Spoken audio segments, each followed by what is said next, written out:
Welcome everyone to A Spring Move Made Easy. My name is Shireen Shahawi. I'm the Director of Sales and Marketing here at OceanView at Falmouth and Cumberland Crossing by OceanView.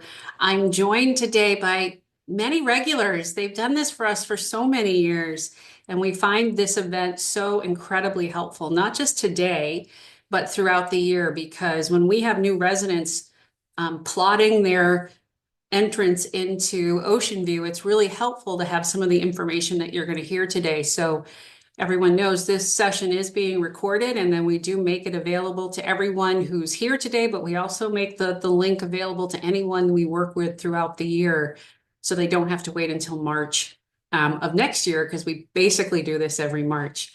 My guests today, let me tell you a little bit about what we're going to do before I introduce them specifically. But we're going to have each of them talk, and they talk about a very distinct piece of what goes on when you're planning to move here and what it looks like, because there are a lot of moving parts, and we understand that. We're going to let each one of them speak. And then I'm going to keep an eye on the question box. So if you do have questions while the presenter is speaking, if you could just put them in the Q&A box at the bottom of the screen, you'll click on that icon and then you can type in a question. I'll be keeping an eye on that. And when the presenter concludes, I'll just run the questions by that I've seen pop up. That's not to say we'll have another recap at the end after we've all said a few words. So if you don't get your question in to the presenter you're interested in right as they finish, but it comes to you later, don't hesitate to add it. We'll just make sure we ask them the question at the end. This year is a little bit new in that I'm going to do a little presentation, which I've never done before in this setting, where I go through the things that you need, that we will ask you for here at OceanView when you are getting ready to move in, because there's a lot of stuff we ask you to do. And we got thinking, one of my colleagues here got thinking it would be so much easier if we gave you some fair warning about things we're going to ask you to provide to us, so that it's not a scramble when you're in that, okay, I want this cottage. Now what do I have to give you? And we give you a list. This way you'll be ahead of the game. So today we're going to go in this order. It's the order we've always done. It just seems to flow. We have Liz Pattison and Kim Dorsky from SimplySized Home. Hi, guys. They're right there on the screen.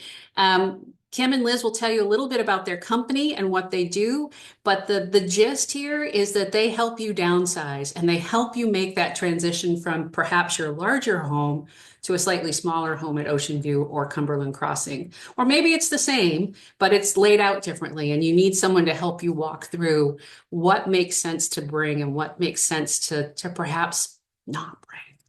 Our next speaker will be Sandra Wedlin from Legacy Properties, Sotheby's International Realty. I told her, I bet she has one of the hardest ones today, because she has to do it from scratch every year. She tells us what the real estate market is doing in Maine right now. And I'm just actually kind of curious about what's going on with everything else going on in the world. So it'll be really interesting to hear Sandra's piece today. Followed by Jean Libby from the Bath Savings Institution. Full disclosure, I think I've known Jean for 30 some odd years, so it's always fun to see her face on the screen. Jean will tell us, these are questions we get a lot, like, how am I going to make the financials work? I have to sell my house in order to buy into and pay the entrance fee at OceanView or Cumberland Crossing. How do I do that? So Jean walks you through that piece, which I think is really helpful, and I hear all the time, and I say this to these presenters, this stuff is so helpful to people. We hear it all the time, but Jean will walk you through those details, because there are different ways to approach the financial side, and Jean will tell you about them. Then we have Preston Hughes from Bisson Moving and Storage. Preston tells you how to get from point A to point B so that he helps you decide. Of course, it'd be wonderful if you used his company, but he also helps you decide what makes sense, what you should ask for, what you should always be looking for when you're signing any kind of contract with anybody. And, you know, if you work with Bisson, you can remind him on the things he told you that you were supposed to ask. So that's how we'll have Preston jump in at the end. And like I said, I will be the fifth presenter, which is a new twist this year. But I won't take very long, I promise. So when we're not speaking, we're turning off our screens and our sound. So I'll invite my three other folks that aren't going to speak right now to turn off their screens and their sound. And we'll have Kim Dorsky and Liz Pattison, who are sisters, by the way, in case they don't tell you about their company and what they bring to the table. Take it away, ladies. Thanks, Shireen and Dustin. I'm Liz Pattison, and this is my sister, Kim Dorsky. We started SimplySized Home 14 years ago when we were moving our own parents into a smaller facility. We realized the need and that it was a valuable service. So next slide. Next slide. So we're going to go over today all the different services of our company. So we do downsizing, which we like to call stuff management. What are you going to keep, sell, or donate? Moving management, which is the packing and hiring of movers. Resettling services, which is the unpacking and getting you resettled in your new home. And then something called staging, which you all have heard about, and that's preparing the house to go on the market. Next. Yep, thanks. So it starts with a free consultation. We go to folks' homes. We are able to explain our services and learn about their timeline and goals. We also do a walkthrough of the house, and we learn about rooms like this that may keep them up at night. Next slide. Is your house sometimes a catch-all for everything in the family, whether it's from your kids or you still have stuff packed from your parents? These are the things that we're going to help you through, and we're going to unpack it, sort it for your review, for family review, to see what may be able to be sold, donated, etc. Next slide. We like to take a stroll through your house to see what you have and talk to you about, what items you would really like to take with you if you had the opportunity to. So we'd like to start big with the bigger pieces of furniture. Helps get your head in the game. Next slide. We often are reviewing floor plans with you. Sometimes it's really difficult. How can you figure out what you want to take if you don't know your layout? Once we do have the layout, we review it with you and start figuring out what pieces you want to take that you love. Next slide. We'd like to do a visit of the facility, OceanView, your new apartment that you'll be moving into. It helps us determine what pieces of furniture can fit. It helps us, advising you on pieces that you can bring and pieces that maybe you should find another home for. A lot of times, folks have really large pieces of furniture that just can't fit into the rooms. And so we help you troubleshoot that. Next slide. So you can almost see the skepticism in the last slide of myself troubleshooting whether this baby grand piano is going to fit in, whether you're going to be able to take it or not. And if you are not, then what happens to it? Does a family member want it? Can it be sold? Would it be donated to a music school? What is going to happen to it? And that's what we are constantly navigating and troubleshooting with you. Next slide. So once you figure out what you are placing in your new home, there are items that need to either be sold or be donated. And this is an example of a packed truck ready to go off to auction to be sold. So we're helping figure out all the layers. You come first, though. Next slide. There are always donations, whether it's furniture that can't be sold or pots and pans, linens. We use the Restore a lot, and we try to use charities that will come to pick up for free. And so the Restore has been a very valuable resource for us. Next slide. And in most situations, there is often trash. We work with trash haulers. And that's the last thing after if a donation place passes it by. Next slide. We offer packing services as well. Once you have sorted through your things and we've helped you determine what pieces you want to keep and will be moving with you, we will pack all your things to safely go on a moving truck. Next slide. Just labeling where they came from and where they're going to, which will make it super efficient for the unpacking and resettling. Next slide. This is move day, super hectic. Working with Bisson. We work with the movers as a team.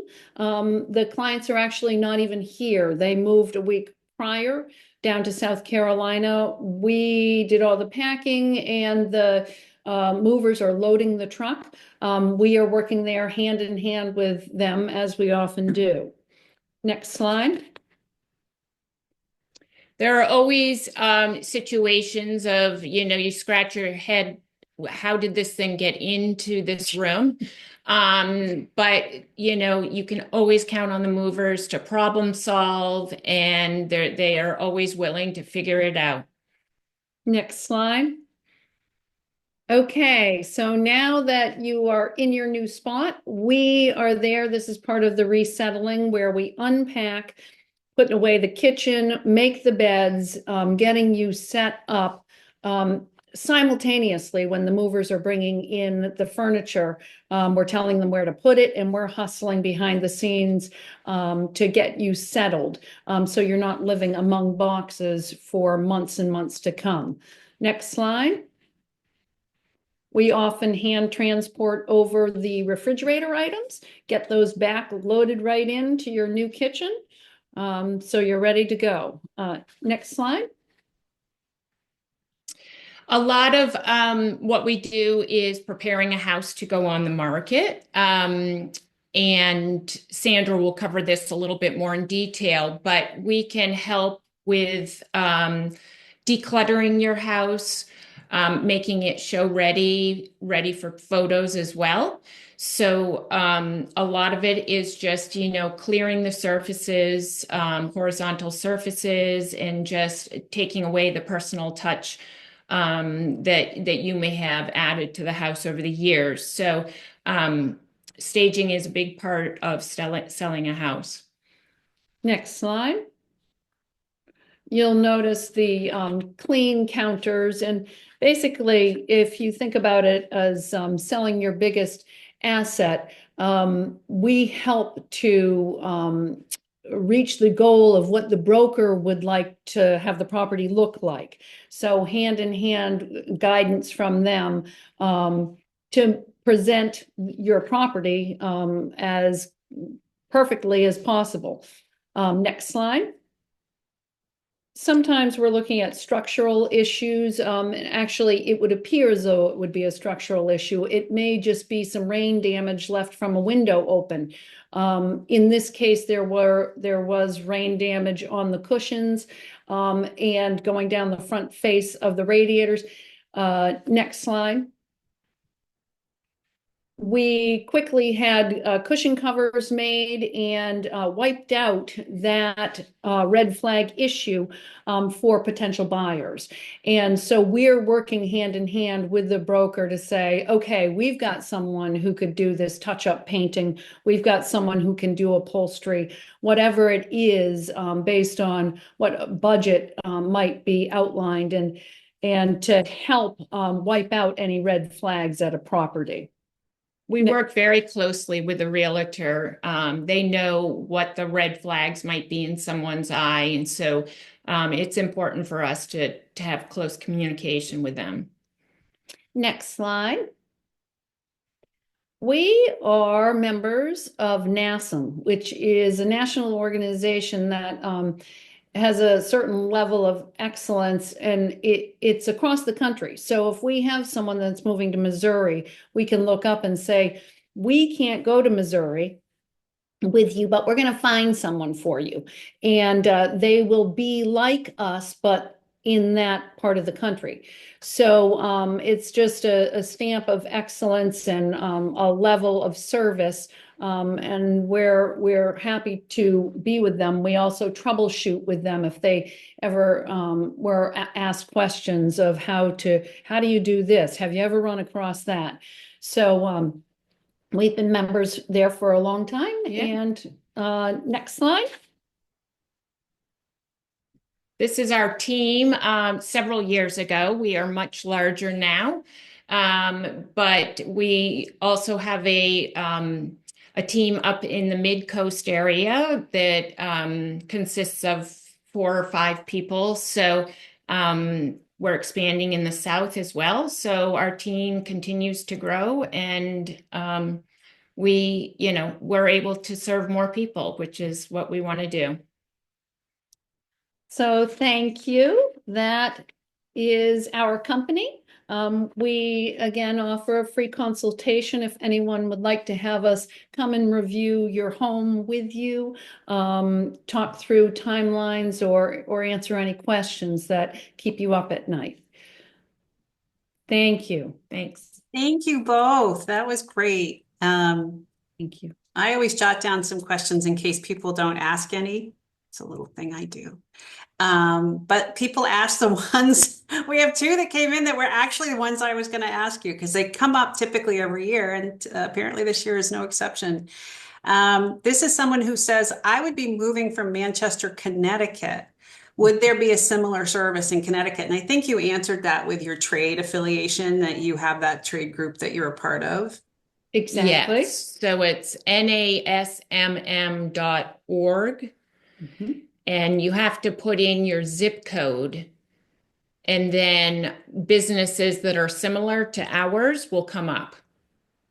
I'm going to do a follow-up question to that one. Do you ever work in conjunction with an out-of-state company that says, we'll get it ready on our end, but you guys are going to do the delivery into the new unit?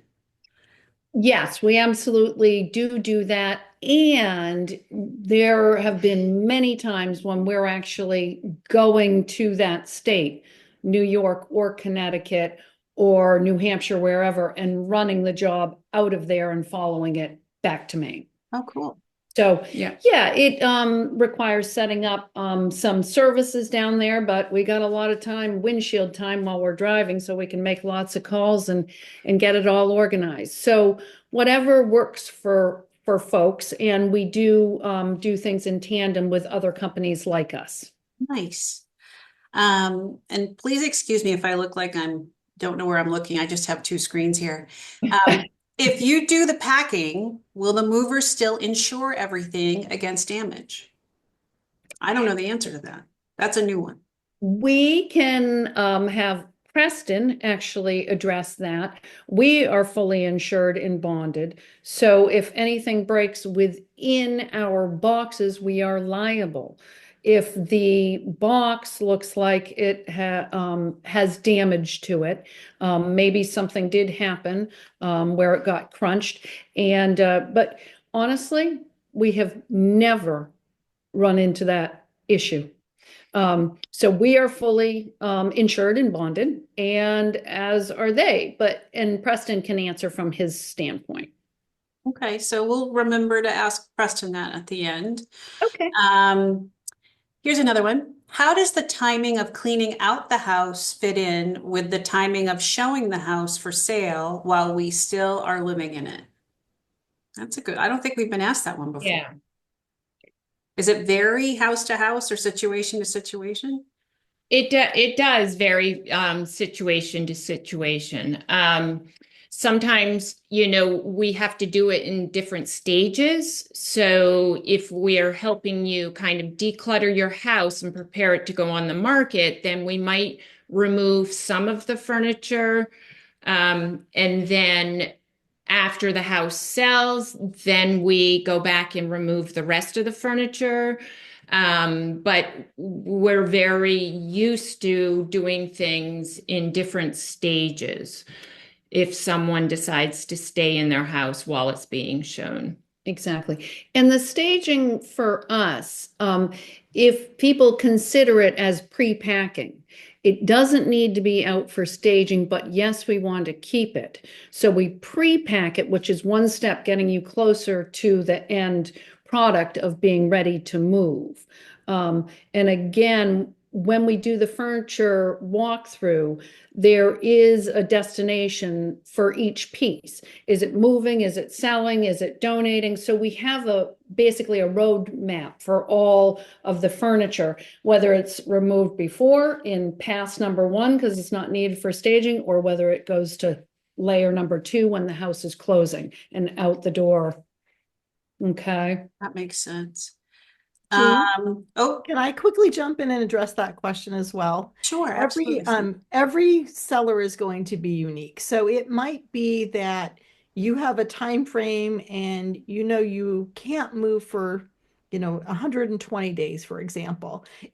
We very well could have Liz and Kim come in, declutter, pack things that you don't need to use every single day, use your existing furniture and bring in some staging items. It might be different pillows, it could be bedding, but we can really enhance your property. So each one is unique, but we certainly have 10 different ways that we can assist you, because the goal is really to keep you as comfortable and as calm and make this process as easy as possible. Perfect. Thank you, Sandra.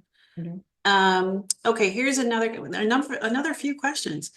Does that group go all the way to Louisville, Kentucky? Do you know if Nassau? Yeah. Oh, there- NASA, is yeah. it national? Yeah. It's a Across the national country. organization. Okay. Sure. Yep.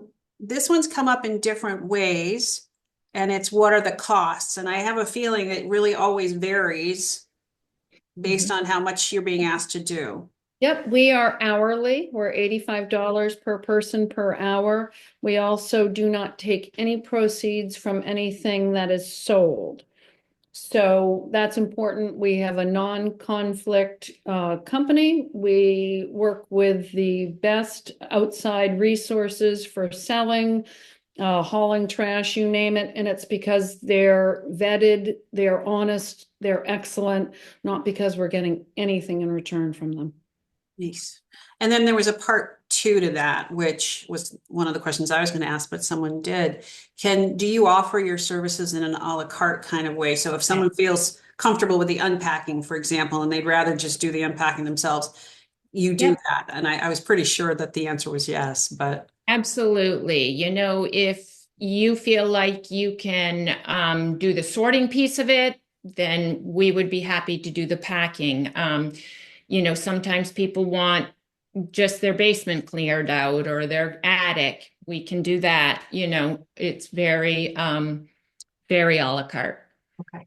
And is there a typical price for a typical house? There probably isn't. Or is I it don't- range? I mean, we'd Typical need to house. see. We'd really need to see.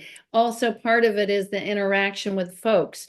Do they make decisions quickly? Do they not? Do they want to tell stories about each piece that's touched? Which is great, but it takes longer, and longer means that it costs more money.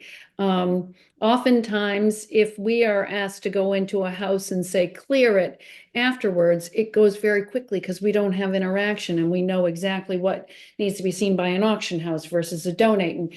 So it really varies, but we're happy to give an estimate when we come to meet with people if we understand what services they're hiring us for.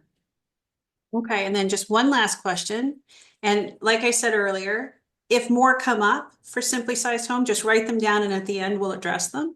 But the last one is, who does the selling of the furniture and to whom? And I think you kind of answered that, but you have particular places that you work with, whether it's an antiques dealer or a consignment store or just different avenues, right? And you manage that if that's what the person is paying you to do, right? Correct. Yes, and if the client, has an auction house they would prefer working with, we are happy to do that. We get nothing in return, so we want them to be happy with the results and stuff. So that's our goal. Absolutely. Well, Liz and Kim, thank you so much for this. I hope, Whoops. someone said just an FYI. Oh, this is an FYI. Our local, I'm going to read it live, so hopefully no one swore. Our local Restore Habitat store had us qualify our furniture donation with photos and also asked us for $100 to cover the truck rental. After pickup, they did give us a charitable donation form for the 100, but it kept the junk level down for them from people looking for free takeaways in the Boston area. So that's Boston area. I've not heard that. Yeah. We always provide photos to our consignment shop, to our auction house, and to Habitat before actually having them come to pick up the things. So they always Pre-approved. it's pre-approved. So we try to cut Probably down. different from state to state too, with the It is. volume that they have to deal with. Okay, I think that's it for questions. Thank you so much, ladies. Hang around. Thank We'll you, all come everybody. back on at the end. And Okay. now I get to introduce Sandra Wendland from Legacy Properties Sotheby's. I never know like where to put my breath in that. Is it Legacy Properties Sotheby's or I never quite know. So I'm gonna let It's the Sandra whole tell thing. us. Legacy Property Sotheby's International Realty. It's a mouthful. It So, is. It is. I just want to make sure you've got my screen sharing, okay? I see it. Okay, perfect. Well, If you welcome don't see everybody. it, if people don't see it, please put a note, raise your hand or something. I think everyone's fine. I can see it, Sandra, so I'm not Wonderful. worried. Well, welcome. I believe this is my 15th year doing this presentation, so it's been a long time. And as Shireen mentioned, it's updated every year because we want to have the information current for you. So my name is Sandra Wendland. I've been with Legacy Properties Sotheby's International Realty since 2008 as a realtor. And I am here to share an update with you on what's happening in the real estate market and certainly answer any questions you might have. Let me move forward here. So as a real estate agent, I also look at myself as being a real estate advisor. And that means that I help sellers and buyers determine all kinds of things. When might be the right time to list your home, what your property might be worth. It might be, we're starting to plan now for a sale in 2, 3, 5 years from now. I might be helping your children find a place to live. I might be connecting you with an agent in another state. And I know just like Liz and Kim have their connections, I know a ton of realtors all over the country. And if you're not in Maine and you would like a connection, I certainly would welcome a call to make sure that we put you in good hands. But I work with them on preparing a home for sale.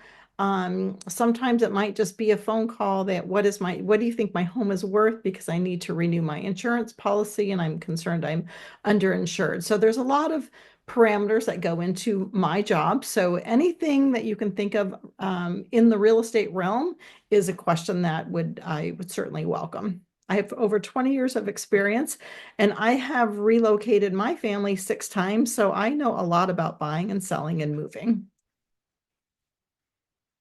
So the great news is, I'm sure you've all read headlines that everybody was flocking to Maine. Maine was ranked #1 in the US over the past 5 years for price appreciation. So if you had a home that was worth 500,000 5 years ago, it's now worth 850,000. So an incredible investment. I wanted to share because I figured we would have folks from all over the country, the map of the US. So you can just kind of get an idea of where your market landed on this report. But what we also are starting to see is if we've increased so rapidly, what's going to happen in the future. So we're going to start looking at those little things. In general, we're going to look at the national housing market. This is all data provided from the National Association of Realtors. Lawrence Ewan, who's the chief economist for the National Association of Realtors, is constantly quoting, things are looking up. And, we start looking at mortgage rates and what's happening in employment. And overall, the consensus is that the housing market is going to remain relatively strong. throughout the year. I want to point out that in 2024, we saw over 4 million homes change hands, which is a pretty significant number. Over 2024, that was not a price increase, sorry, a number volume increase of 7 to 12%. And we saw pricing increase by about 2% year over year. Interest rates we'll get into a little bit further, but we're in that 6 to 7% range, and that is historically a good range to be in. So gone are the days of the 2 to 3% interest rates. And overall things are looking up. So when you have a home to sell in the next year or so, you should be in a position very, very strongly. When we drop that down a level into the Maine market, I always say the national forecast is kind of like a national forecast on the weather. So we'll drop this deeper into Maine. We are forecasting that the home prices are going to remain stable. We are starting to see a little increase in inventory. Even in the last few weeks, we've seen the days on market uptick in the local market by 5 days or so. So if you are looking to sell, now is a great time to move quickly, get a market analysis done, start lining up where you may be going. If it's OceanView, working with them on a time frame. And there are a lot of options that, from selling your home and renting back. We have sometimes sellers sell their home and rent back for even 9 months to a year, or they're putting it on the market now and they are stating that they can't move until next winter. So there's lots of different scenarios and opportunities. So it's really good for you to be able to think outside of the box with a realtor. What we do know is buyers have also adapted to the current realities of the real estate market. They're tired of being in rentals, and they are out there looking for homes. They are a little bit more particular than they used to be. So we'll see what happens throughout the year. When I break this down into Cumberland County, which is where OceanView is located in Falmouth, we are also looking at the greater Portland market for those of you out of the area. And this market continues to show strong activity. Year to date over 2024, our median sales price is up 1.1%. We're seeing more homes close. The average days on market has been relatively stable, but it's slowly ticking up. So we'll see what the inventory brings throughout the year. List price received is dropped down slightly. We were, almost to 100%, but it's still very, very strong. But when you get down a little bit lower, you'll see that there's new listings is up 143%. So a year ago at this time, we had 333 listings, and that includes all single family and condominiums in the greater Portland area. And currently we have 370. So that's just a little indicator that the market inventory is going to start picking up. Interest rates. I love to share this one because I bought my first home in the early 1990s, and I was right around 10%. And at the time, that was a great rate. So historically, since 1971, the average interest rate was 7.73%. From 2023 to 2025, the average rate was 6.77. So we're actually faring very well in comparison. Just as our buyers who are out there had gotten very used to seeing 3-4%, and even sometimes in the low twos. So being mindful of that, they realize that they do need to purchase a home, and a home has been a good investment. They're looking at the year over year returns, and buyers are out strong in the marketplace. So since COVID, I'd say we saw a shift about a year ago. I'm going to take you back during COVID times because I think that's what's top of mind to everybody, that homes come on the market, there's multiple offers, everything's selling with no contingencies, there's not even inspections, and those days are gone. So it's really good to have your home ready to come on the market.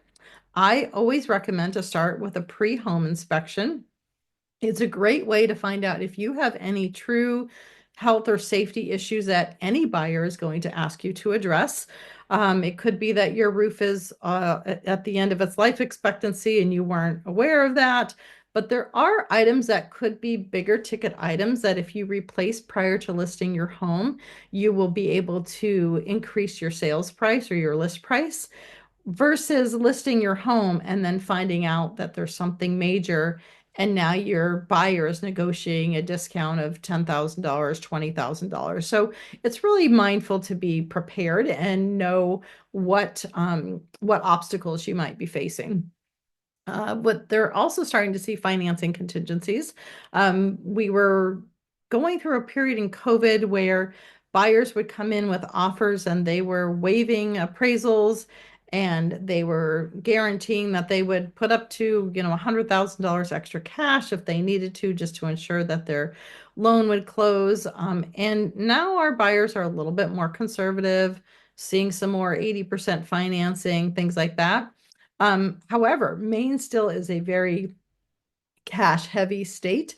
And last year we saw about 60% of real estate transactions actually be cash transactions. So all really great stuff. Excuse me.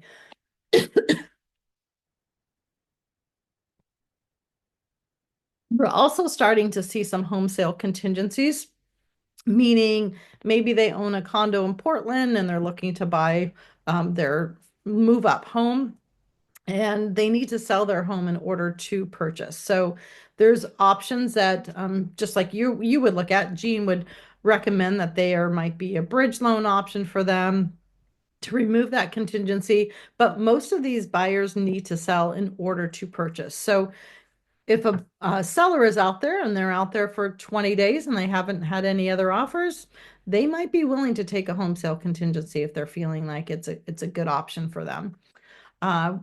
Interestingly, we are still seeing some multiple offers on the properties that are turnkey and newer construction. These are the homes that I would say present themselves impeccably to the market. So they are freshly painted. Everything's been repaired that needs to be repaired. The buyers can honestly just show up and move in and not have to worry about anything. Those properties buyers will absolutely overpay for currently. We're not sure how that will pan out throughout the remainder of the year, but we are seeing some signs that the turnkey homes are crucial. So if you have a home, for example, that we walk through and I go, oh, fresh paint, fresh coat of paint on this floor could do wonders for your home. I can guarantee you that you will more than double or triple the value that you paid for that paint. Even though a buyer could come in and do it, some of these buyers are cash strapped if there's financing, or they just don't want to wait for it because it's hard to get a handyman, painter. Some painters you call, they might be out for several months. So working with a realtor who has their own resources, I can usually get a painter into your home in a few weeks and get it ready for the market. So those are little components that are really important to raising the value of your property. And then, of course, there's the potential increasing inventory that I believe that we'll be seeing. So today's buyer, we went over it a little bit. They are typically on a budget. They want to make sure that they're finding the right home, and we always encourage them to work with a local lender. So I love working with local lenders because then I know that I will be working with a more local appraiser. And the transaction will just also go very smoothly when we're working with a local bank versus working with a big bank from out of state or a big box bank. We just lose that customer service. So many times when I'm representing a seller, we might ask for a loan pre-approval that is from a local lender to ensure that the process for you as a seller is as smooth as possible. Buyers today are seeking, again, move-in ready homes. They love home offices. They love, extra spaces. Big yards that are pet friendly seems to be a very big one. Everybody has gotten a puppy during COVID, and now they have the need to have good space for their dog. So little things. When it comes to preparing your home, we will go through, and if there's a space that we might want to repurpose the space and change its functionality, that's all part of staging and working with you to maximize value. And then, of course, lifestyle, location are really important.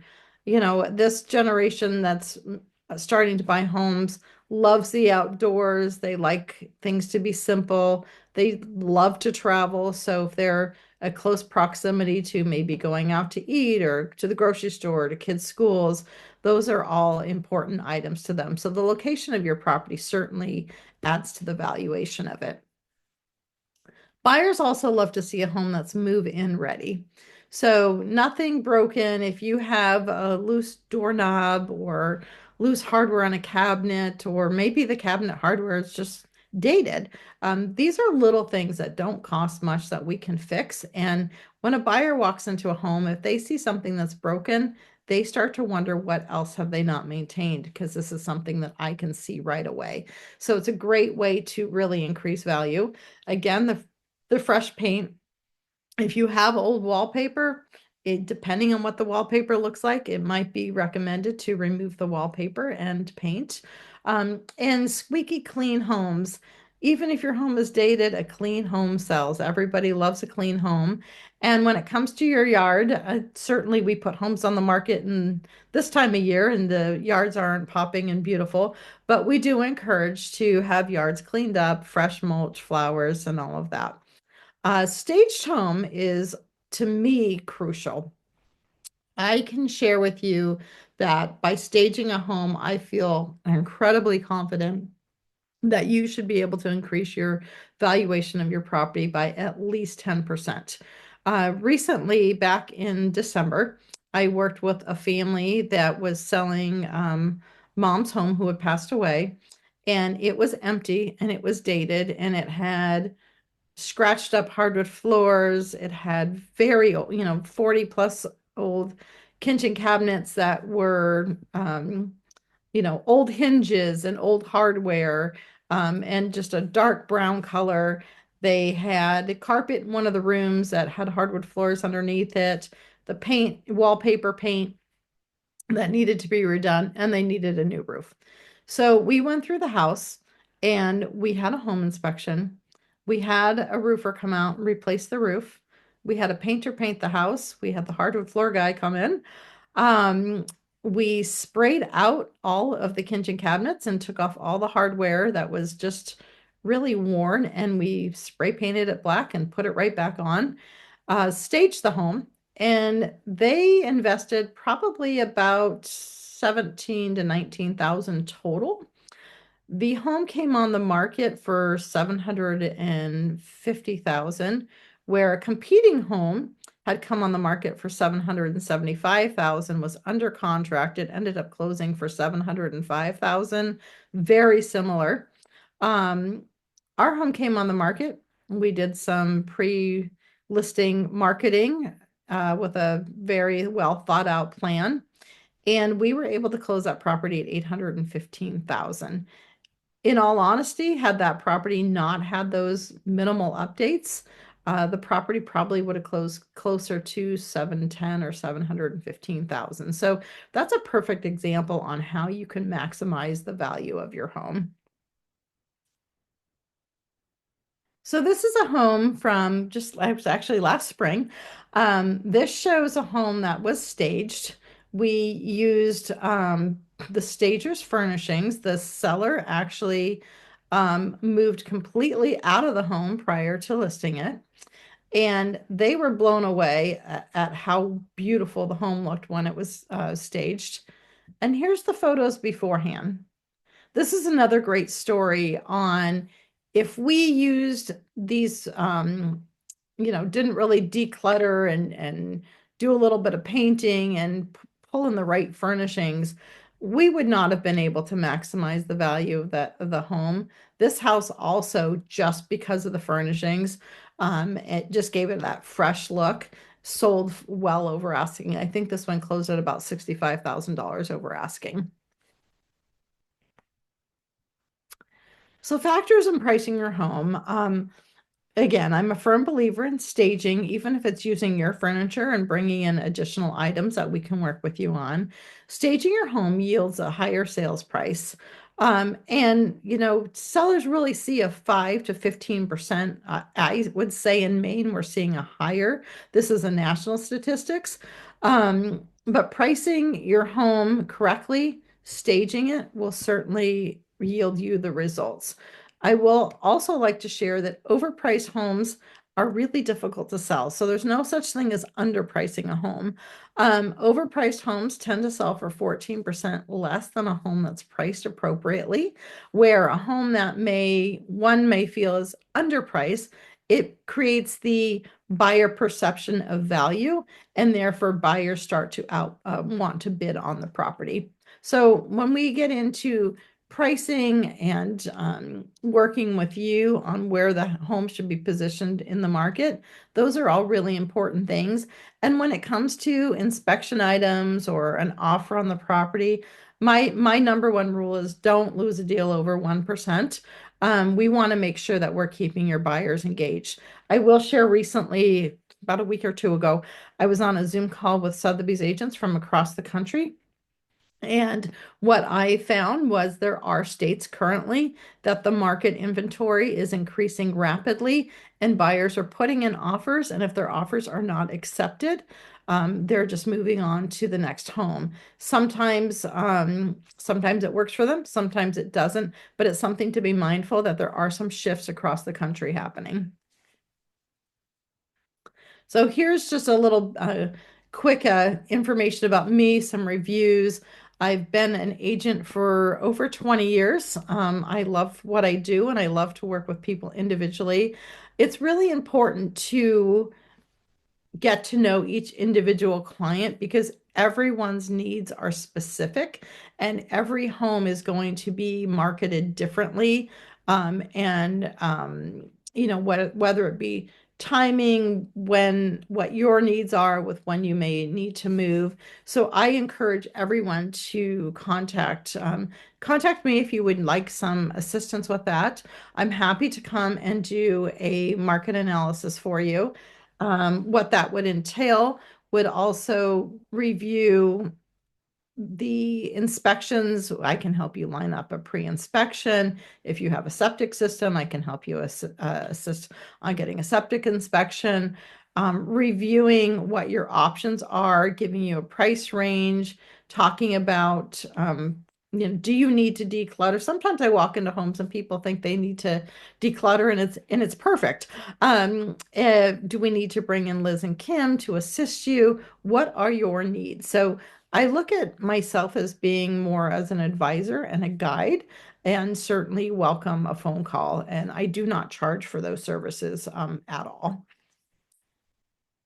And that's kind of the end of my presentation. I kept it light. I know that there'll probably end up being some questions with regards to the National Association of Realtors and what's happening with commissions.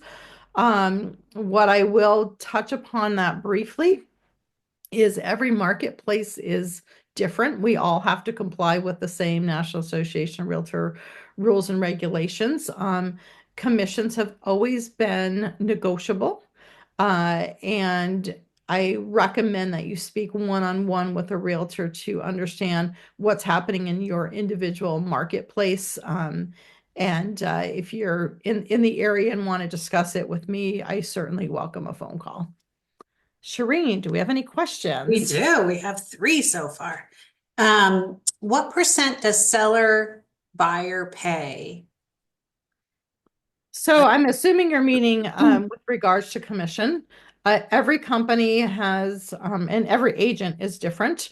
What I recommend is having a consult because it can vary based on the level of services.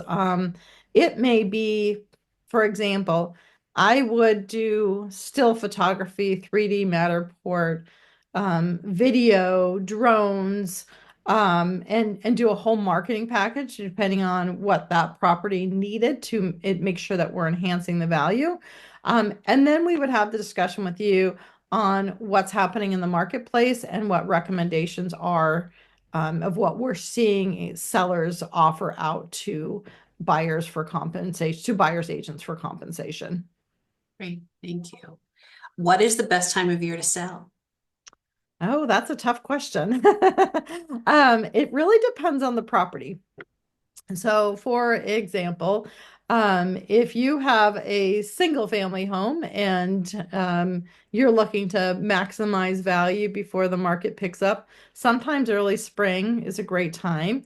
But I will tell you that late fall, whenever even going into winter, sometimes is a good time. I personally sold my last house in November. So not this year, but previously I didn't list it until late fall because that's what worked for me. So really what we look at is how can we maximize the value of your property that is going to be the best timing for you. We don't want to see you having to move into a rental and store your goods and then have to move again. It's all about the big picture and the process. So that's why I can't instill enough that everyone is unique. Everyone's unique and special and has their own circumstances. And that's why it's really important to sit down and have a real consult to figure out what is the best game plan for you? What are your options so that you can make an educated decision that will create a smooth transition for you? Great. And then one more. Is it important to remove carpeting? Not always. So it depends on the home, what the style of the home is, where the carpeting is. What the home that I mentioned in Cape Elizabeth, we removed the carpeting because the entire house was hardwood floors except for this one room. So it just didn't make sense to keep the carpeting there.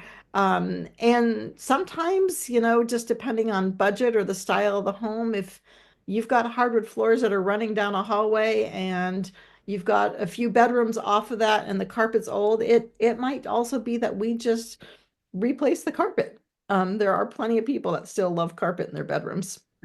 I see that here too. It's a People great will, sound absorber. yeah, people here will quite often put, they might want hardwood added to a great room or dining area, but they still sort of want a little bit of carpeting in the bedrooms. We see it both ways, but Great. I don't have any other questions. Do you want to take a couple minutes to talk about the National Association of Realtors that you touched on because you were anticipating? It's really a case by case and market area. So the real change that has happened across the country is the National Association of Realtors. There was multiple lawsuits, which I'm sure you've read about in the newspaper. But as of August 17th last year, across the country, agencies cannot advertise a commission paid to a buyer's agent via the multiple listing service. So therefore, it just changes the conversation. In Maine, it didn't really change a whole lot for us because we have been a buyer agency state for over 20 years. Anybody who's working with a buyer was already getting a signed buyer agency agreement that guaranteed that that buyer agent would be paid at some point, whether it be via the buyer or caused to be paid via the seller. So we haven't seen a whole lot of change. And for the most part, we are still seeing that sellers are opting to pay a real estate commission to a buyer's agent. Great. Well, that's helpful. And I'm sure, oh, I'm in California with a townhouse to sell in South Portland. How can that be done? I work with out-of-state buyers or sellers all the time. If you have a pen and paper, I'll just quickly jot down my cell phone number. It is area code 207-233-7788. And you can give me a call directly after this. And I'm also from Southern California originally. There we go. All right. Well, I think that covers it, Sandra, but if you can stick around, we'll have everyone come back at the end and see if anyone has questions that pop up, in their brain later for you.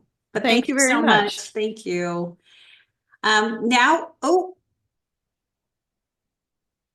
There's, there's one more question that popped up, but I'll bring it back, Sandra. We'll do it at the end. So now I'm very happy to introduce Jean Libby from Bath Savings Institution. She's going to talk about that financial piece, which frankly is something we always get asked here at OceanView and Cumberland Crossing. So I'm going to let Jean take it and we'll pose some questions to Jean at the end of her presentation. But again, like I've said, if things come up, we can always ask more questions at the very, very end after I talk. So I'm going to let Jean take it from here. Well, good afternoon to you all. And as Shireen mentioned, I'm Jean Libby, and I'm Vice President, Senior Retail Lender here at Bath Savings, where I have enjoyed 23 years of working here. This afternoon, I'm going to share some financing options with you as you make your move to OceanView or Cumberland Crossing. So we're going to talk about finding that financial partner, looking for a short-term loan that is collateralized by your primary residence, a second home, or even an investment portfolio. I'm going to talk about what you need to bring with you when you apply for a loan, and understanding the process, the timeline, getting financing, and when the funds will be available. Slide, please. When talking about financing, we're basically looking to bridge the gap between the time that you move to OceanView or Cumberland Crossing and the time that you sell your home. Typically, the collateral is primarily your primary residence or a second home. The debt will be paid off once you sell your home. Some banks and credit unions will not do financing if your home is on the market. So that's one question that you will want to ask of your financial partner. Next slide, please. The first option and most common would be a home equity line of credit. This line of credit is based on the equity that you have in your home. Banks usually lend up to 80 to 95% of the value minus any mortgages that are on the property. If you are on the waiting list or just beginning your talks with the folks here at OceanView, you can start working on this loan now to get it in place. So you'll be all set when Shireen gives you a call and lets you know that there's a property ready for you. You don't pay any interest until you start advancing the line of credit. Generally, once advanced, you'll be obligated to pay a monthly interest-only payment until your house is sold. And rates are most commonly variable and are indexed with the federal prime rate. Most terms for a home equity are 10 years, or when you sell your house, whichever comes first. There are closing costs associated with the home equity line of credit, and those can vary with different financial companies. Value of home will be determined by a real estate evaluation or a full appraisal, depending on the amount that you are requesting. Home equities are a mortgage, which will be recorded at the Registry of Deeds, and home equities will be paid in full when your home is sold. The average turnaround time right now is generally 3 to 4 weeks. Next slide, please. Our next option would be a traditional bridge loan. There are a few differences between a bridge loan and a home equity line of credit. The maximum term for a bridge loan is 1 year, so it would need to be paid in full by then. It's fully advanced after a 3-day rescission period, which we'll talk about in a moment.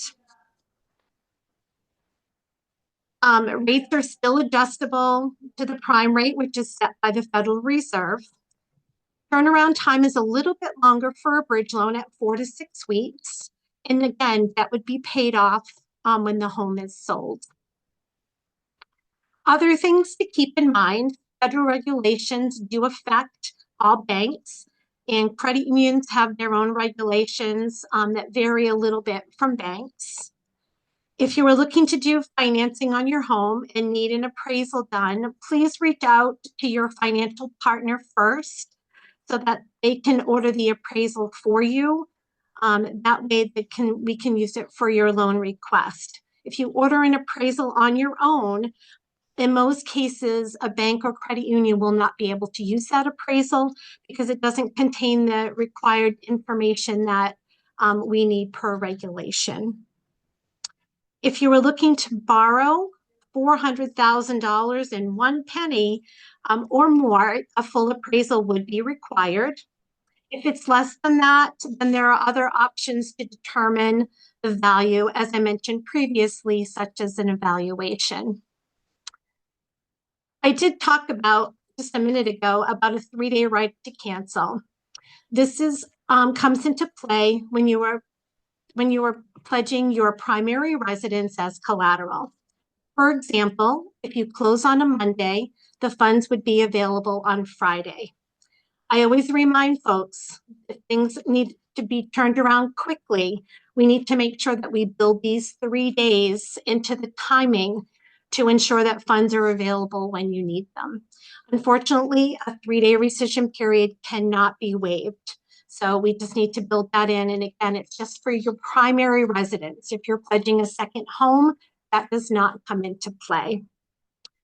Also, I want to just remind you that all information that I'm speaking about today, products, rates, closing costs, and timeframes can vary, and you'll want to check with your financial partner to ensure they are able to assist you. Next slide. Next slide. These are the items that we're going to have you gather when you come in for your application. 2 years of tax returns and W-2s if you're still employed. We also need 1099s. Also a recent pay stub if you're still employed. Your Social Security and pension letters showing what your monthly income will be. Complete bank and investment statements. Name and contact information for your homeowner's agent. Proof of owner's title insurance if you've never had a mortgage on your property. And there may be additional documents that are needed once your lender has reviewed your application. Next slide, please. When a lender is reviewing your application, they will look at your credit history, make sure that your income is sufficient to make payments, or if you have assets to rely upon if the income is interrupted or your traditional income isn't sufficient. And again, the collateral must be a primary or a second home. Next slide, please. So far, we've spoken about products in regards to securing it with your primary home or your second home. The next option we will be talking about is not common, but it is an option that may be available to you. For those of you that have a stock portfolio, you may be able to obtain a bridge loan using your investment portfolio. This is a great option if you do not want to liquidate your assets because of tax or capital gain implications. You would need to reach out to your investment advisor to see if the company offers this option. The process can take some time, so I would want you to speak to them as early on in this process as you could. Banks and credit unions may also offer this option. This is becoming less common with these entities, but there are still a few out there that do offer a bridge loan using your investment portfolio. Products and terms and rates will vary. And this is important. Retirement funds are not an option in this scenario and cannot be pledged for this loan request. Next slide, please. As you've heard from others this afternoon, it is important to find people that you can rely on to help you through this process. And I will echo that statement as well when it comes to finding a financial partner. The loan options that I've spoken about today are not uncommon, but you certainly want to talk to somebody that has an understanding of what your needs are.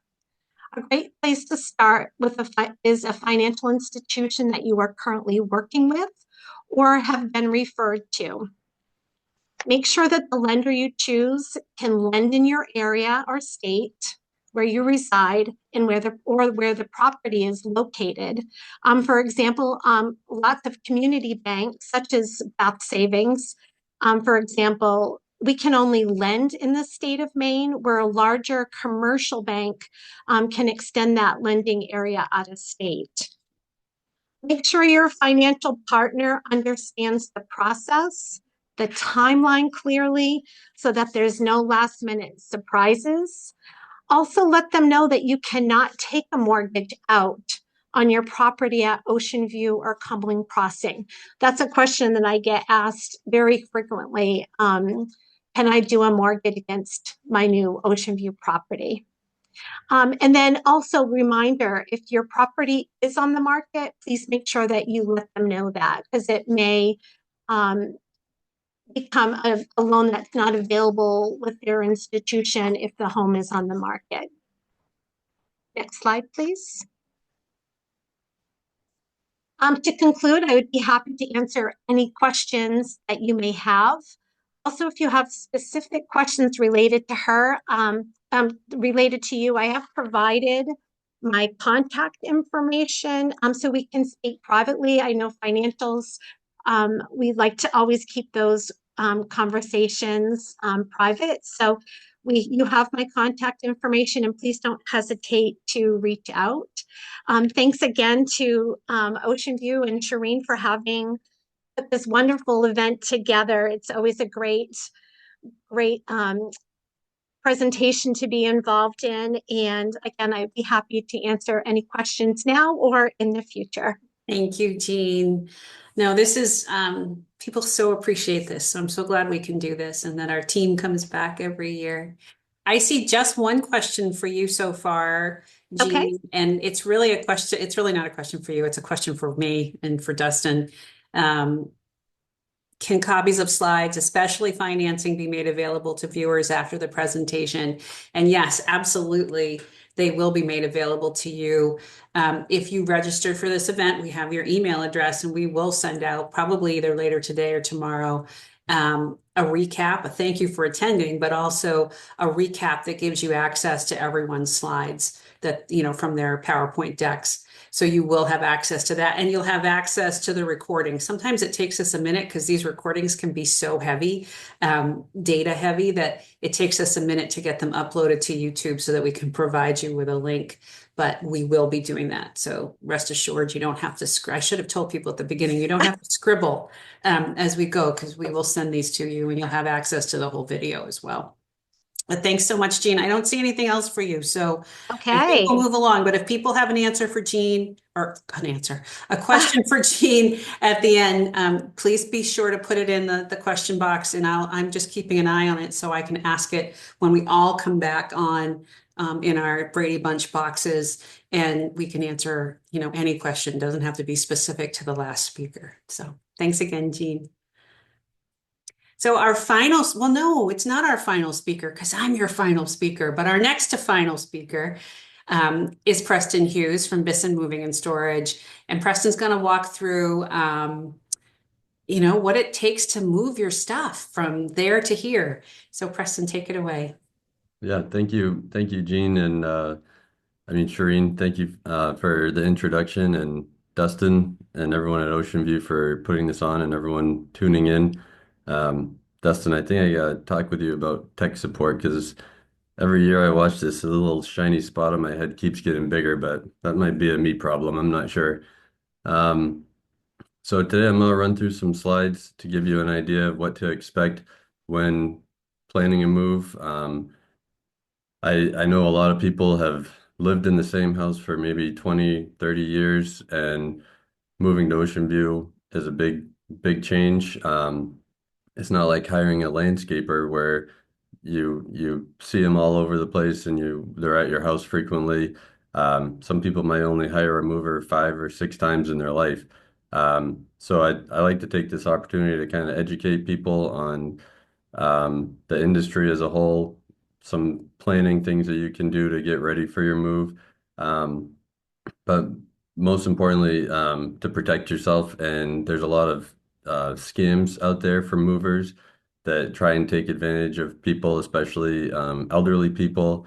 And there's a lot of predatory actors out there. So I'll just kind of give you an overview on things. And as a kind of an introduction, I started in the industry when I was about 13 years old, working in the warehouse with my brother. My dad's worked in the industry his whole life. So we would always sweep the floors until we were old enough to go out on jobs, and worked my way up through doing that and into the office. And so now I'm in sales and estimating and help people plan their moves. So um, to say it's in my blood would be an understatement. So I'm gonna share my screen here and get my presentation going. So, oops.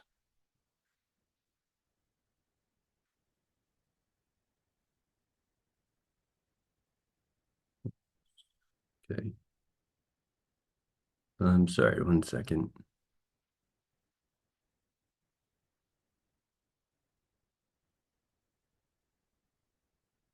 Um, Hope everyone's able to see that. All right, so uh, Bisson was founded in 1919 in Bath, Maine by Lucian Bisson. Um, he had a single horse-drawn wagon and grew his business from there. Today we have over 75 vehicles and trucks around the U.S. and in Canada to meet our different transportation needs, whether it's household moving, specialized freight, flatbed, home delivery. We're a award-winning agent for Atlas Van Lines, which is the second largest hauler of household goods in the United States. Um, every year we go to an annual convention, and we're able to network and meet with other agents, and we're one of the top 10 for household moving right now in the country. So we're pretty proud of that. And so we have a national reach, but we're also locally owned and operated here in Maine. We have an office in Westbrook and Brunswick. When you hire Bisson, all of our employees are background checked. Our moving consultants are certified with the American Trucking Association. And these are simple questions that you can ask when you're planning a move and getting estimates from folks. How long they've been with the company, how long the company's been in business, that sort of thing. We're an asset-based company, which means we operate our own trucks and equipment versus brokering things out. Um, we've got dedicated customer service teams. I'm personally available after hours if there's any issues. People call or text me at all hours of the day. We do our best to plan moves as well as we can. Some things happen sometimes, and what we found is it's um, how you deal with the problems when they come up is the most important and what people really remember. So we work hard to make sure people are satisfied and they're getting high level of customer service. Um, we have over 90,000 square feet of heated warehouse space, and our business motto is to provide service that you can trust from people who care. And that starts from the top down, and all of our guys know that's our motto, and we really strive to achieve that. Um, so when you're choosing a company, is ask around, ask your friends and family if they know anybody or they've had a move recently. Um, and then you can check companies' references. Don't be afraid to ask for a few names of people that they've moved recently. Any reputable mover should have no trouble providing a few references for you to check in with and see how the move went. Obviously, online reviews and like the Better Business Bureau, you can look there.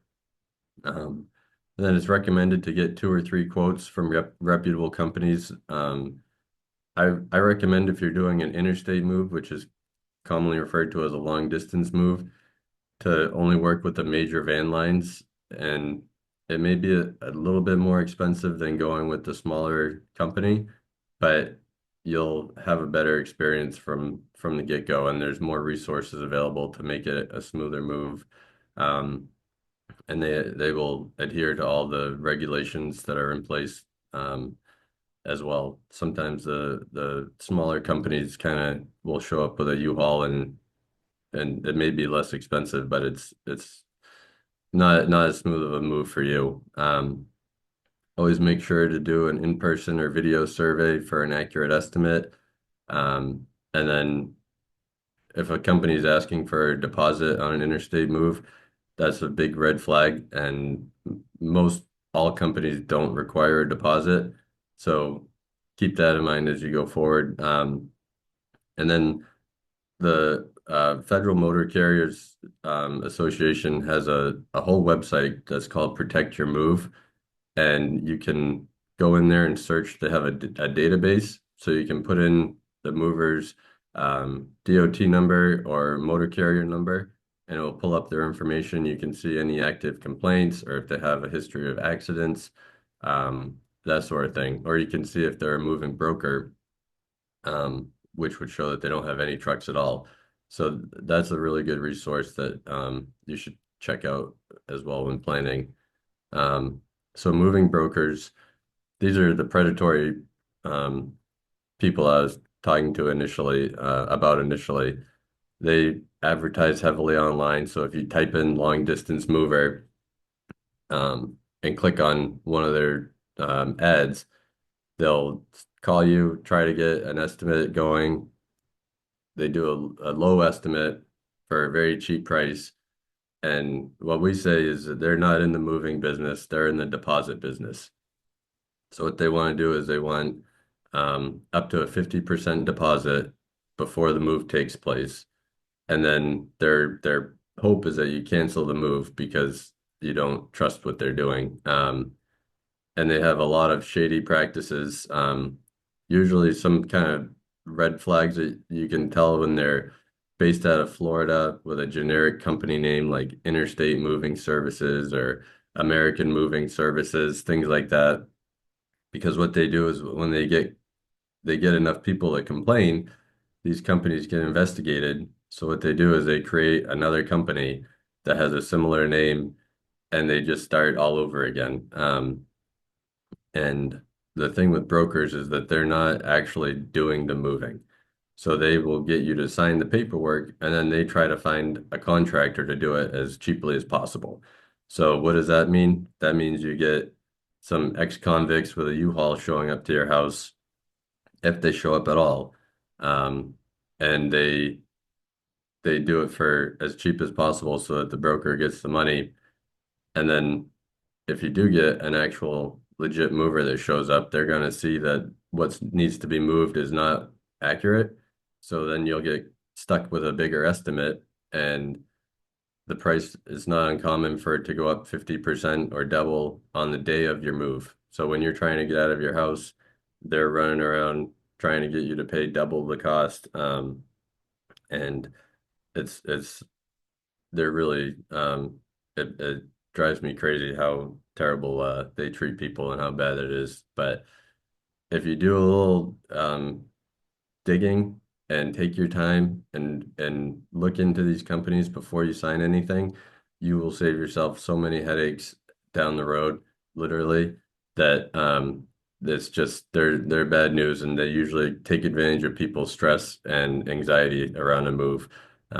So, and if you ever, again, if you're not going to use us to help with your move, send me an email with an estimate, or I can look up a DOT or motor carrier number, and I'll be happy to vet any company just to help avoid having to go through that. So the moving survey is an important part of the move. We use a program now called Yembo primarily on interstate moves for moves that are coming into Maine. If you're moving from, say, Portland to Colorado, I'm happy to go by the house and do a walkthrough with you. But this program, Yembo, has come a long way, and I found customers really like it because they get a printout of what's being moved from each room. And if things change, they can say, oh, my daughter wants this cabinet. We're not moving it anymore. I can adjust it as needed. But this is what the whole estimate and process is based off of, and ensures that we have the proper manpower and equipment for each move. And it's really, if you can hold a smartphone, you can do one of these virtual walkthroughs. I promise you, I've done them with all walks of life, and I can help you get started if you're worried about it too. So then with packing, there's a few options that we can help with. We can do a full pack, which is referred to as carrier packed or CP. So you can let us in and we'll do pack up everything from the cabinets, drawers, closets. Basically, we'll just box up everything for you and you don't need to worry about anything. Um, and one thing I didn't touch on before was the full value protection. So all of our estimates have full value protection with a zero deductible on the estimate, and you can change that if you'd like, but that covers your goods during the move. Um, and there's different deductible levels to choose from if you'd like. Um, and then items that we pack will cover with the full value protection because we're handling them from start to finish. We're accepting liability for those items. For items that you pack, we don't know the condition of the item before it was packed or how well it was packed. So in that case, those items would not be covered by the full value protection. So some people will have us do like a partial pack. So we'll pack all the fragile things and you can throw shoes and books into a box that you're not as concerned about getting damaged. But and we can do as much or as little packing as you'd like. If you just want us to do 2 boxes or 150, we can do whatever works best for you. And if you do decide that you want to do your own packing, um, buy more materials than you think you'll need. When I send you the moving survey, I'll have an estimate of how many boxes for each room that you'll need. So you can kind of use that as a starting place and go to U-Haul or Home Depot to buy your materials. And U-Haul, I like U-Haul because they'll take back boxes that you don't use. So just it's better to have them on hand. Um, and then packing things like books or your rock collection into the smaller boxes is good because when we go to pick up a large box that's filled with books, it's not fun for anyone. So those types of boxes you want to pack like your linens or that sort of thing into those. And then label the top and the side of the carton with your last name, your registration number, and the room and the contents, a general description of the contents. This way, when the boxes are stacked up, you can still read what's on the side without having to lift each one to see the top of the box. Um, Having we call it a parts box is a great idea. And that's where you can put things like your TV remotes, keys for drawers, nuts and bolts, hardware for beds, that sort of thing. So everything's in one place. You don't need to worry about it being taped to the underside of entertainment center, that sort of thing. And then use actual moving cartons, things like liquor boxes or banana boxes or egg cartons. They they work, but it's just not ideal and they don't stack as uniformly. So it's better to just kind of spend a little bit extra money and get the actual boxes that are made for it. You don't have to worry about dried up egg yolks or anything like that. And if you just have too much going on or are stressed out, you can just let us take care of it and we'll help you through each phase of the move. Um, a lot of people need storage when they're moving to Maine, or maybe they're not ready to move in yet, or the house isn't finished. So we'll inventory everything. Everything is stored in these large wooden boxes called vaults. We can deliver right out of these vaults to the new house when it's ready to limit the handling. Everything is pad wrapped while it's in storage. And if you're in the area and you wanted to check out the warehouse and see what it looks like, we're happy to give you a walk around. It's pretty exciting stuff seeing all these boxes stacked up. But and the storage is prorated daily, so you're really only paying for the actual number of days that you need storage. So there's 3 basic types of estimates that we use. One is a non-binding estimate, and that's where the final price is based on the actual weight and the services that are provided. So that some people are a little bit more fluid and they're not sure exactly what's coming, or things may change between the day of the estimate and the move. And so this is kind of a good balance. The binding estimate, the price that we quote you is the price you're charged. So that whether you move less items or more, the price stays the same. And some people like that confidence knowing the price is set. And what we like to do is called the assured price protection estimate, which is kind of the best of both worlds, in my opinion. That one is sometimes called a not to exceed estimate. So if the price is $10,000 and you ended up moving less, the weight was less, then the price would be adjusted down. But if you move more items, the price wouldn't go above that. So we're confident in our estimates, and as long as the communication is there, we know what service we're providing. Offers a certain level of protection for the customers, but also the flexibility that their move could be less, which I've never had anyone complain about. One thing too I meant to mention is that we'll do the basic disassembly and reassembly of things like beds, dining room tables, all that sort of thing. And if you have any specialty items like marble tabletops or large mirrors, we can arrange to have them crated, and we can even I just had a customer, we had a large ornate chandelier taken down, crated, and then we had the electrician come back out and hang it back up. So we can handle any facet of your move, as well as vehicle shipping too. A lot of people don't want to drive 3 days to get up to their new house, and you can take a plane to Maine and pick up your car at our warehouse. So when to start planning? Once you start the process of listing your home and talking with some of the other folks on the presentation here, it's a good idea to reach out to us as well. Summertime, we're usually 1 to 2 months out. It varies, but I would say at least a month notice is ideal. And if we can make any adjustments to the original estimate, we're flexible. We understand things change. But when you want to get on the schedule, there's no deposit or cancellation fee. So it's, we're pretty low pressure, and we understand things happen. So if you need to cancel or back out, it's okay.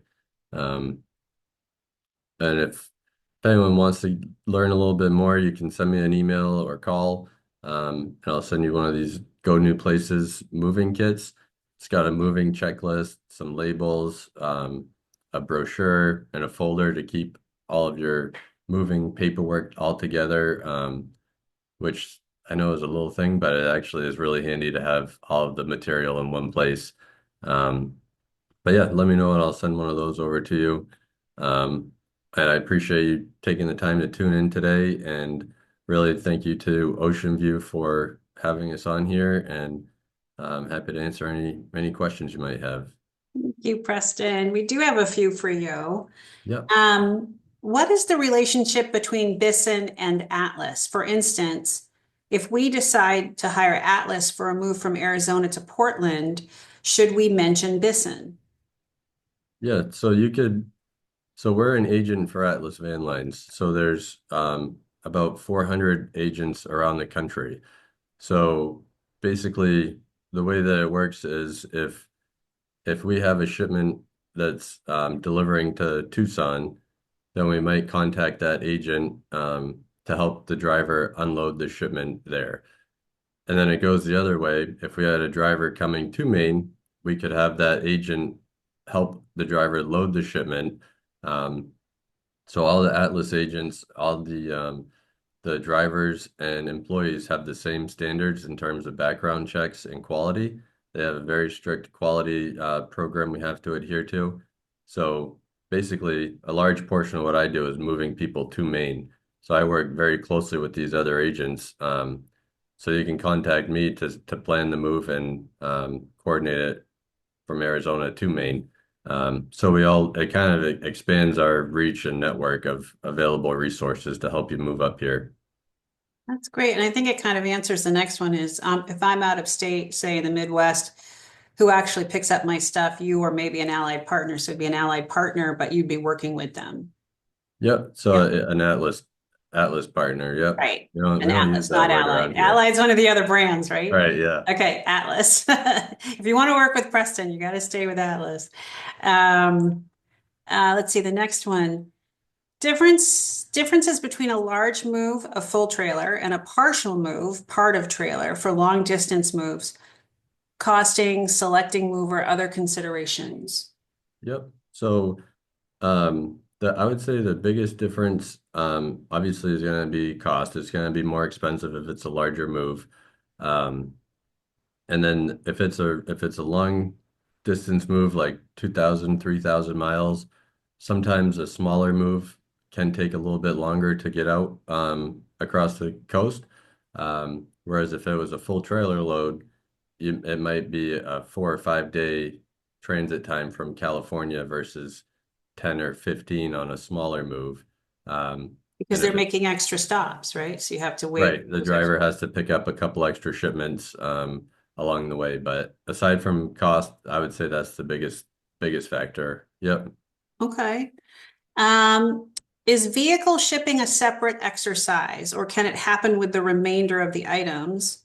Can the vehicle be sent in the moving van? I'm guessing it can't be in the van, but what do I know? I don't know. Yep. So we have a couple different ways that we handle vehicles. The drivers can take the vehicle in their truck. I have a shipment that's coming from Wisconsin that it's about a half a trailer load, but the driver doesn't have anything else coming from Wisconsin. Big surprise there. So he's going to take the customer's 4Runner in his truck.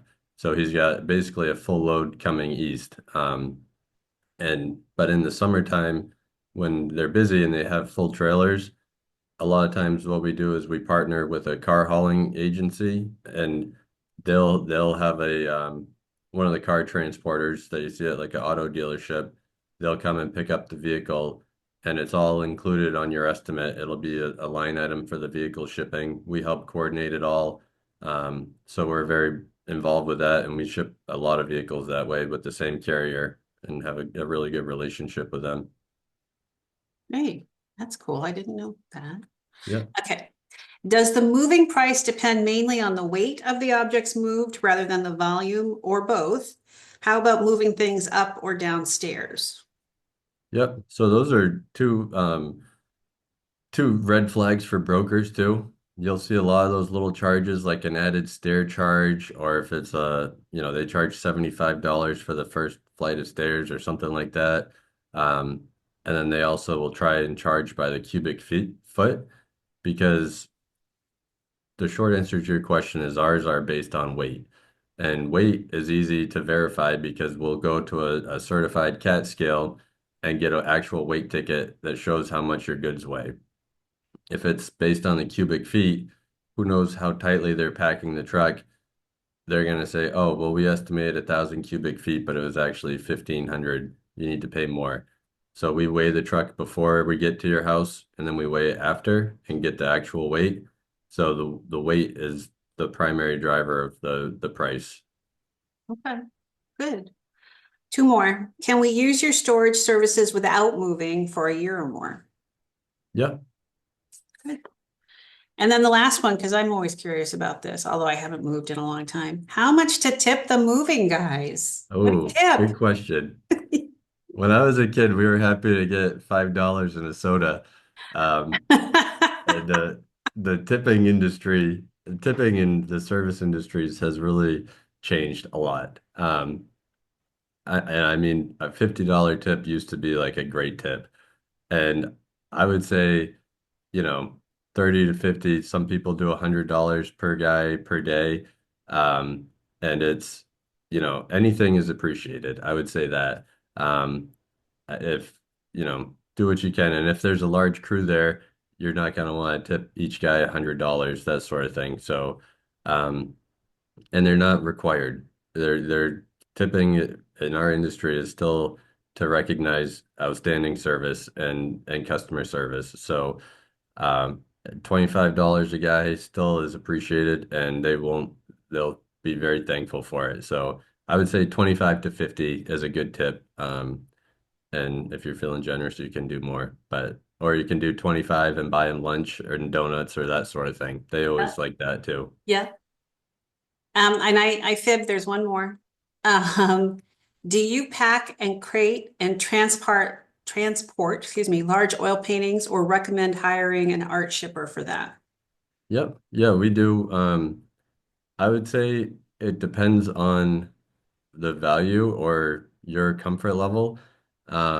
If you have an existing relationship with an art dealer in town and you're comfortable working with them, then by all means go that route. I'm not going to try and convince anyone to use us if they don't want to.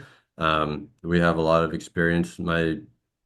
Um, I think my most expensive art piece I ever shipped was worth 150,000. And what we do is we have um, uh, an art specialist that will come out and they'll inspect the piece before we even touch it, before we pack it or anything. And they'll document any issues with it, or maybe there's a crack on it somewhere. So they'll note all of that on the inventory, and then they'll come and crate it, and you can insure it for the 150,000 or whatever the amount is for the transport. And so short answer is yes, we can help with any type of art that you'd like to have transported. But if you have a relationship, then I always encourage people to go that route as well. Great, thank you. Great. Thank you, Preston. So I'm All gonna right. let you mute and hide your screen for now. Yep. And Thank you. then, Have a great day. thank you, but stick around because there could be more questions. I'm going to, because I'm doing a couple things at once here, because I haven't had to do this before. I'm going to share my screen. I think you can see it. Dustin, if you can't see it, I hope you'll tell me. Thumbs up, you're great. Awesome. Yay. So again, I'm Shireen Chahoui. Many of you probably have talked to me or received emails with my name on them. But my colleague last year, or sometime a few months after we did this last year, said, it'd be really helpful if people understood what you're going to ask them for. So we put this together to just give you a quick overview. I promise not to take a long time, but let's go step by step here. So you're contacted by either myself or Rita or Gloria or Dawn. You never really know, depending on which community you're looking at. And we show you something, you love what you see, and you decide you want to move forward. I just want to walk through some of the things people need to know. The first thing we're going to ask you is if you've talked to your financial advisor, just to get them looped in so that you understand if you can make all of these things happen in a pretty timely way. We do ask you, our waitlist agreement that many of you have signed does allow for 10 days for you to decide. I always like to put in a little note here that if you know right away, say you don't love what you see and you don't want to move forward, we so appreciate when you tell us that so we can move to the next name, because we remind you that when you're leaving a home here at OceanView or Cumberland Crossing, you're waiting to get your entrance fee refund, and it's based on when the next person takes over the home. So we always ask, if you know right away that you don't want what we've shown you, let us know, and our feelings won't be hurt, I promise. But if you do need extra time because you need to travel from somewhere else to get here, we're absolutely happy to accommodate that. So what happens next? We'll ask you to sign a residence and care agreement, which is our contract. It's about 10 pages long. A couple's addendum, if applicable. I mean, it all depends on whether you're coming with a partner or spouse. The couple's addendum, frankly, allows us to understand how money will be returned to your estate or to your family or to you when you leave one of our homes. It just takes away any of the questions that might come up. And this is specifically, to be honest with you, for people who might be in second marriages or second relationships where there are adult children from a previous relationship. And then we'll also ask you to fill out an application. let me just say one quick thing because I promised my colleagues I would. We also need you to initiate your medical form. We will give you a medical form that needs to go to your doctor. This is the time to initiate it, and we'll talk more about that in a minute. Couple of things to note about the residence and care agreement. It requires a witness. A notary is not required. Co-applicants cannot witness for each other, but your neighbors, your family, if you're local, I can be your witness. My colleagues can be your witness. Someone at the front desk here can be your witness. So I always want people to know that if you're signing that 10-page contract, it does require a witness. Our application does ask for a financial snapshot, but we don't require statements from your financial advisor. We don't need to see your stock portfolio numbers. We just need to see broad brush numbers to help us understand what your financial position is. We do at that time ask for a 10% deposit, and we add a credit from your priority waiting list fee when we calculate what that amount will be. Then some other things you're going to see on the list. A copy of your power of attorney and a copy of your healthcare directive. If you don't have a healthcare directive, we do have a sample form here that we can share with people. But many people who come here already have their healthcare directives in place. We are not asking for these things for entertainment purposes, I assure you. It's because we put together a very complete file about you here under lock and key that allows us to know who to contact in cases of emergency, frankly. Our personal care representative form is also part of that group of things to help us know who to contact for you. It is signed by you and your representative/emergency contact. It needs a signature from both of you. I will tell you that personally, my aunt had signed me up to be her personal care representative, but she lived 3 hours away, 2.5, 3 hours. I didn't know she had done that. So I'm starting to get a lot of calls and trying to understand what I'm doing because I hadn't signed anything along with what she signed, and she was in a different part of the state. We will need proof of renters or content insurance as you're getting here, and including a liability or umbrella component. That would be we would tell you that up front that we need you to have that. We insure the buildings here, but we do expect you to insure your contents. And some policies, depending on your carrier, will call it renters or content. And then the medical form. Sorry, I just knocked my watch. The medical form is filled out by your physician.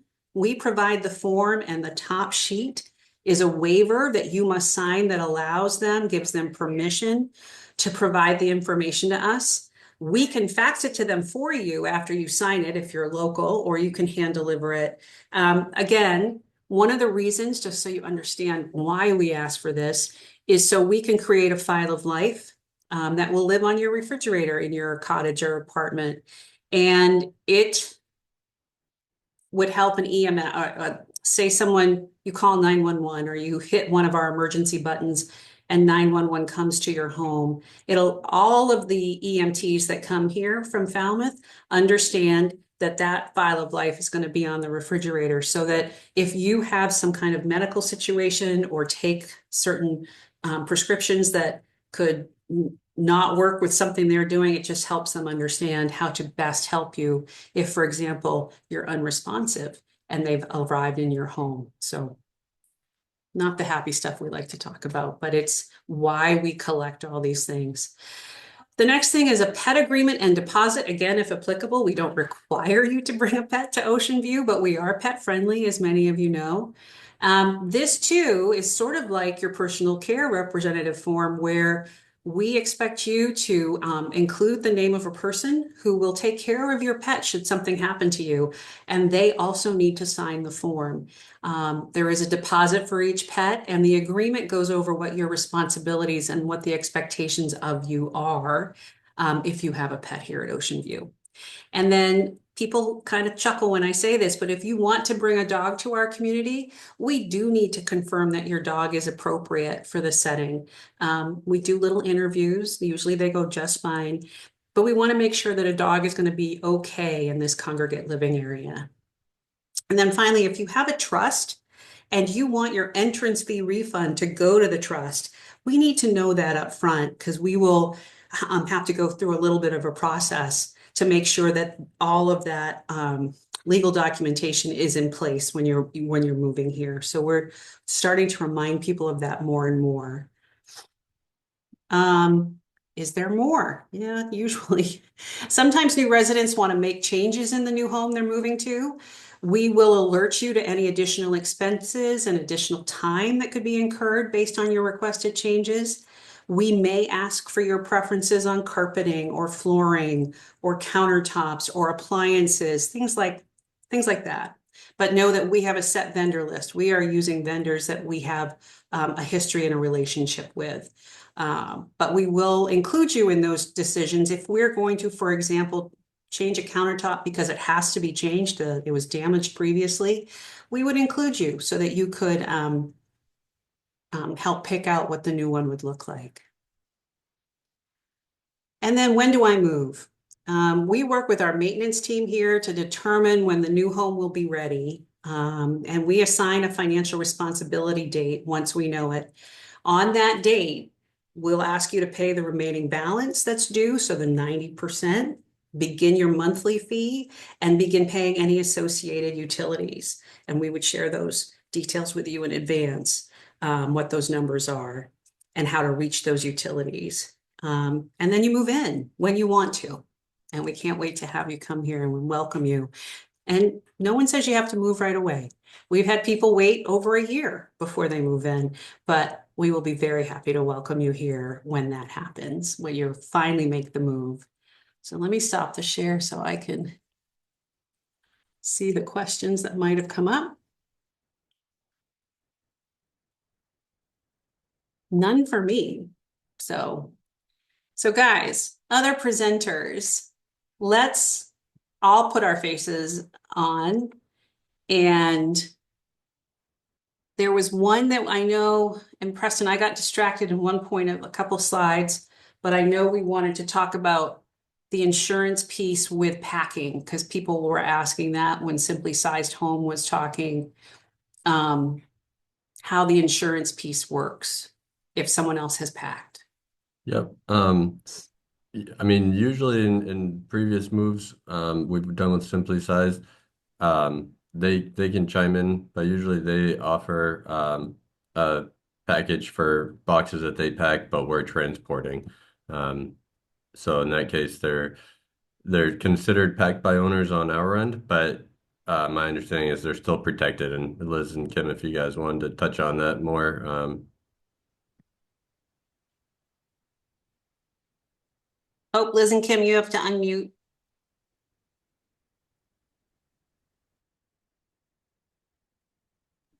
There we go. Hello. We're better at packing boxes than technical stuff. We are fully insured and bonded, so we work hand in hand. And so that, I mean, we feel like you're covered any which way.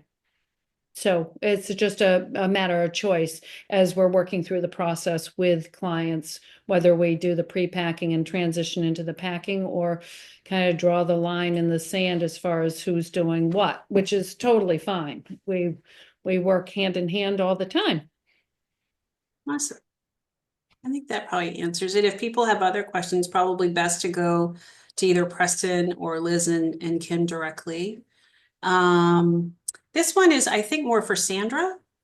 It sounds as though you're most comfortable with not going into the market until the owners move out to OceanView and you can stage, but that increases the bridge loan expense. I'm not sure I heard that in your presentation. So Sandra, do you want to talk about that more? Yeah, I would absolutely disagree with that thought. Many times there's multiple things that can happen, and that's really why I recommend a personalized real estate consult. It might be, we're always looking to maximize, at least I'm always looking to maximize the value of a property. And I can share that there are realtors that will come in and say that, oh, your home looks great, and they'll use their iPhone or just have an inexperienced photographer take photos and put you on the market.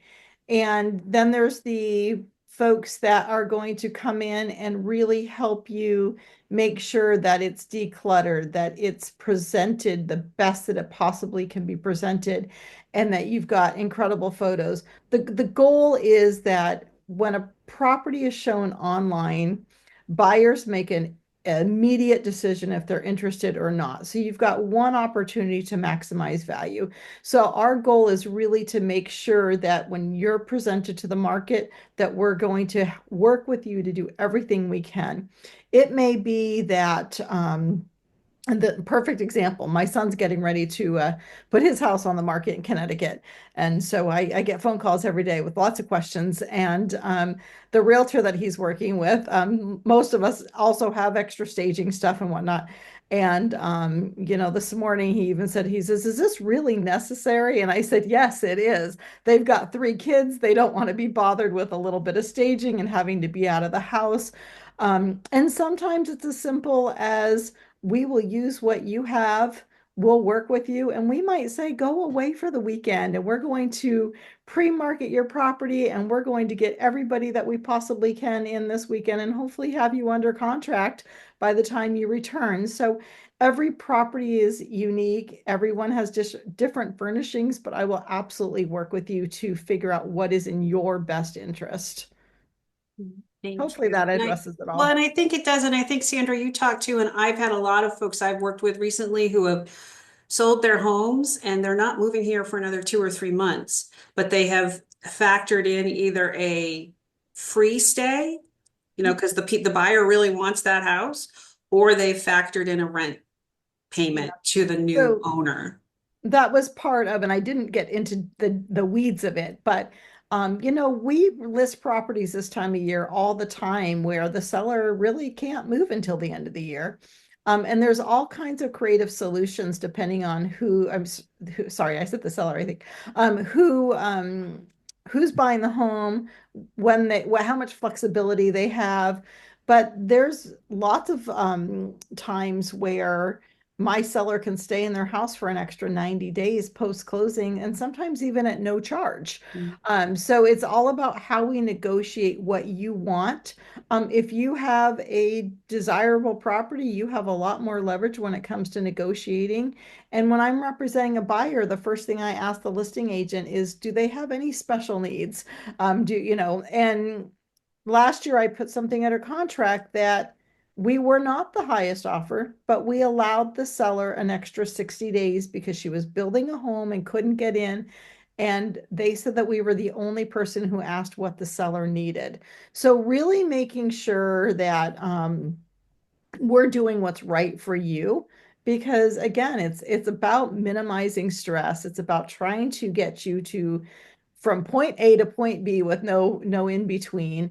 And sometimes it works out, and for the most part it does. Thank you. I don't know if this is Simply Sized or Sandra. Do many customers sell their homes furnished or partially furnished? I'm thinking like rent, seasonal homes maybe. Yeah, I deal with that a fair amount. I've got one under contract right now, and 99% of the belongings are staying with the lake house. Yeah. It really depends on the home, the location. Is it potentially a second home? If it's a second home, there is a good opportunity that somebody might be interested in furnishings. And so again, it's a case by case that we would work with you on that. Yeah, I remember I sold my family's camp back in I think 2011 in Central Maine, and I just had like 5 things I wanted to take out, but everything else could stay, and I agreed to like get rid of anything that they didn't want, but they kept I think almost everything that I was willing to leave behind just because it was a seasonal place for them. So it worked out. Here's a question I think that was meant for me. Is there a written list of the items, actions that need to be addressed when moving in? We do when we sit down with someone who says, yes, I want to move forward. We give you a folder with a whole lot of information in it. It has the contract, it has the couple's addendum, it has the application, it has the the medical forms. It has the wellness survey. We do a small wellness survey for our wellness office so that they have a baseline in your words, not your doctor's words. It allows you to say, yes, sometimes I'm creaky or I feel fine. Don't worry about me kind of thing. But we put all of those in a folder for you. And then things like the power of attorney and the healthcare directive are mentioned right in your application. It says we need copies of this. But hopefully this presentation with the list, and everyone will get, the copy of my PowerPoint deck, you'll be able to see that. So I hope that answers that question.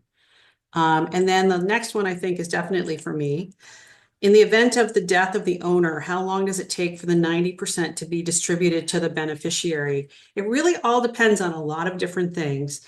How quickly the family is able to empty the home, because we have to, in between every new, one resident leaving and a new one coming in, we do a lot of updates to the home, painting, making sure everything looks like new. And if the family takes a while to take things out, it can delay. We we quickly want to sell it because we want the next person to take over the responsibility so that the family that lost someone can get the refund back.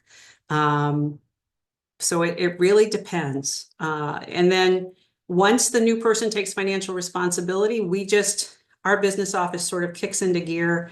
And then it's within 30 days. Once someone has taken it over, I think the check is issued within 30 days, sometimes quite often less than 30 days, but we have to do a quick check to make sure there are no outstanding like bills from dining on campus that hadn't been billed previously on a monthly fee, things like that. So we try to go as quickly as we can, but there are a lot of different factors. One of the biggest being how quickly is it empty so that we can do what we need to do. Kim and Liz are shaking their head because they've helped us with some of those on the other end, not just the moving in. Can you choose paint colors? You can. I will say that there are some things to keep in mind about paint colors. We do have a pretty standard, very neutral, very nice white that we use here that we love because we buy it in bulk and we have it available. If you want something else, we can accommodate that. But we will probably charge you for the paint because we're going to have to go buy a different color. And then there has to be some kind of an agreement because I sometimes have people who pick colors that not everyone's going to like. And so there has to be some kind of agreement. We had an apartment in the last few years where I think our guys, because the paint was so yellow, they had to paint it about 6 times to get the yellow not to show through.